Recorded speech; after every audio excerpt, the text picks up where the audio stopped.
Hello students and welcome to our channel. So today we are going to start with real number part 3. In part 1 and part 2 video we have already discussed what is Euclid's division lemma and questions related to it, and in part 2 video we have discussed fundamental theorem of arithmetic and the questions related to it. Now in this video we are going to cover next two topics, that is irrational number, and second topic which we are going to cover is decimal expansion of rational number.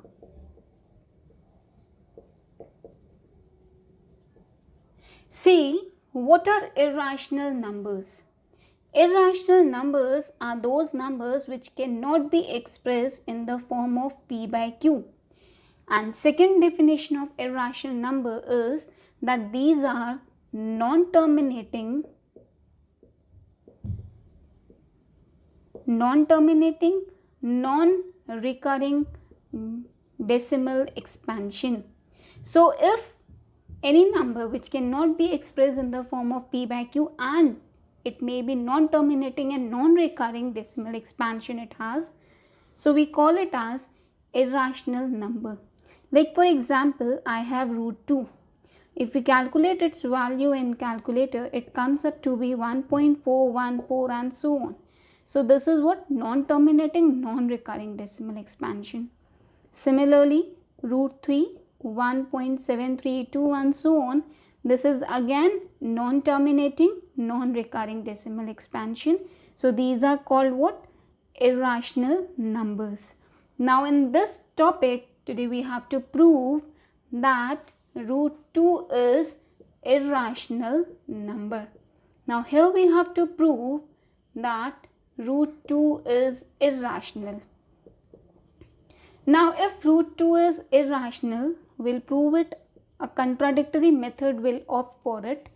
Now we'll assume, let us assume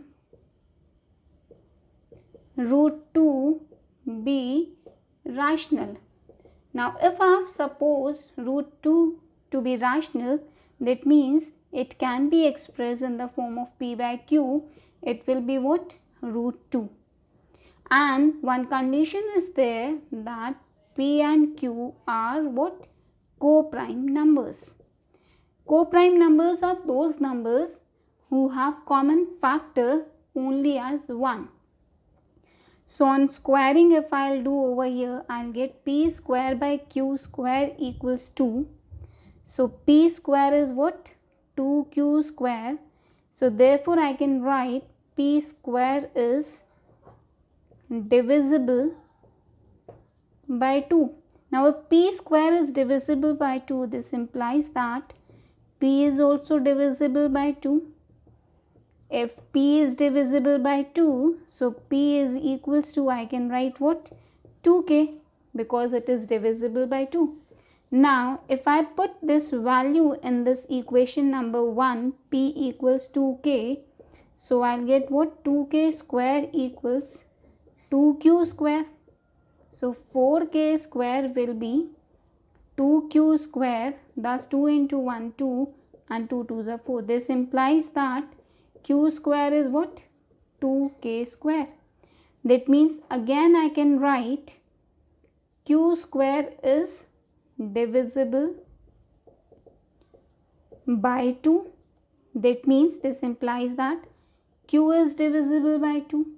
Now if q is divisible by 2 and p is divisible by 2, that means p and q have common factor other than 1. They have common factor 2 other than 1. That means this implies that p and q are not co-prime. If they are not co-prime numbers, so our assumption is wrong. That means this implies that root 2 is what?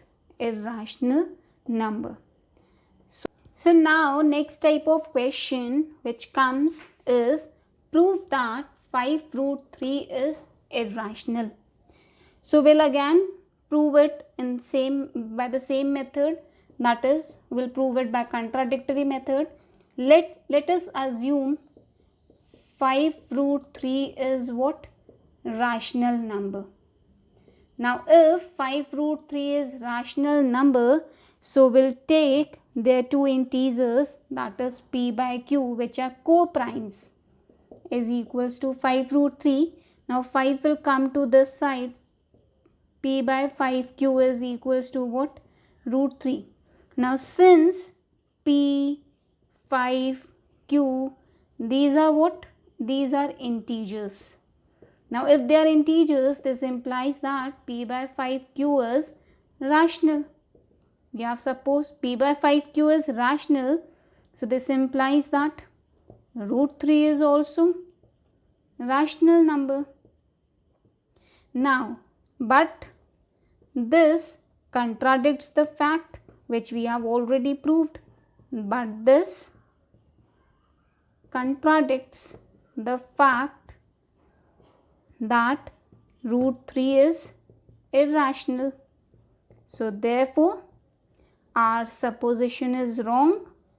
Hence 5 root 3 will be what?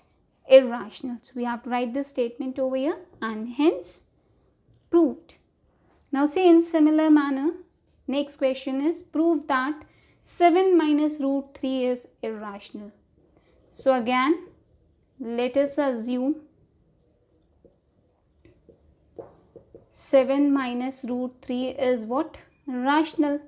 Now if it is rational, that means we can express it in the form of p by q, where p and q are co-prime numbers. We have to write this thing over here, where p and q are co-prime.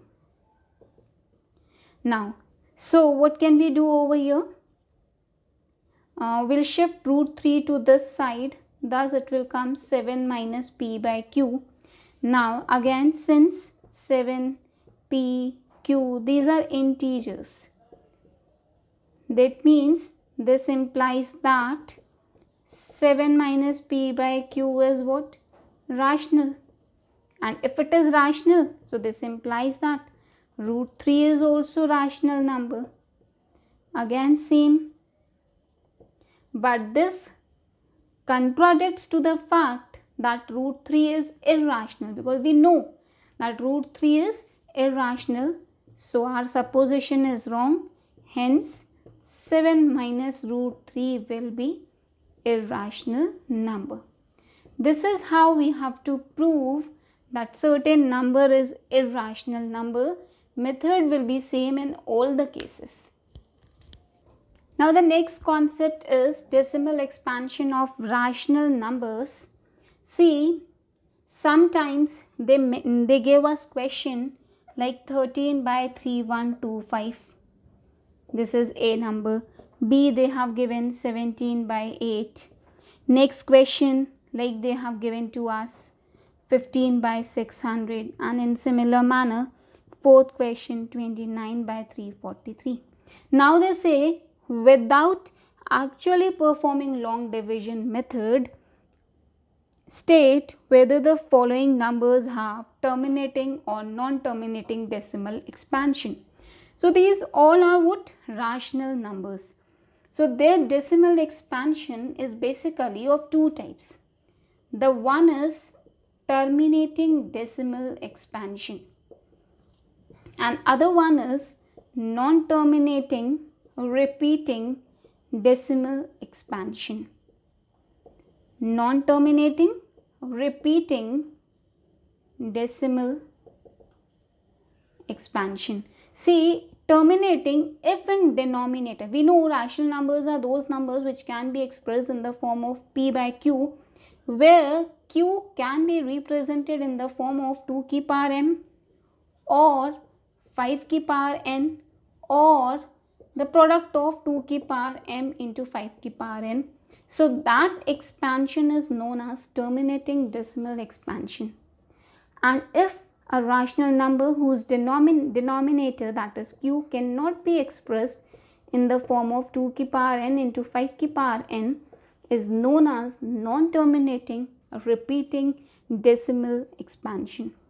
Like see, we have question over here 3125. We know the factors of 3125 we have seen in fundamental theorem of arithmetic, that is in part 2 video how to factorize it. So we saw 5 into 625 is 3125. We'll factorize it again, 25 into 25, 5 into 5, then 5 into 5. That means this 3125 it can be expressed as the power of 5 ki power 4. So it is terminating. In second case, if we see 17 by 2 ki power 3. So again it is what? Terminating decimal expansion. Without performing actual division, we are denoting it as terminating or non-terminating. Now see this one. If we look over here, so this is 15 by 3 into 200. That means we have got the number 3 over here except 2 and 5. If we'll get any other number, that means it is what? Non-terminating. Similarly, 29 by 343, 343 can be written as 7 ki power 3, hence it is also what? Non-terminating. So this is how we can calculate or we can find terminating and non-terminating decimal expansion without actually performing long division method. So this is how we have completed with the real number chapter, in which we have discussed all the concepts that is Euclid's division lemma, fundamental theorem of arithmetic. And today in this video we have discussed how to prove that certain number is irrational, and we have also discussed decimal expansion of rational numbers. Hope you guys are finding videos helpful. So please do like, share and subscribe the channel. Thank you.